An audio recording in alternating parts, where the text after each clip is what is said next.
Over the past 3 weeks, Build has been finalizing prototypes and putting together our final iteration for our competition robot. We have done this by testing various prototypes to make sure that they are as efficient as they can possibly be. Electrical has been working on connecting and wiring up the robots. We have been implementing new systems that we have developed throughout the season, and we hope to have a good first tournament with these new systems. For the past few weeks, we've been programming our subsystems and getting them ready for when we get the robot. And this week we finally got to start testing every single subsystem.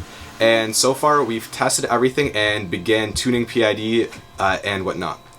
As we go forward into the next week, we're going to be, and get time on the practice field, we're going to be testing our shoot code for shooting on the fly, and generally just working on auto pathing as we get closer to our first comp.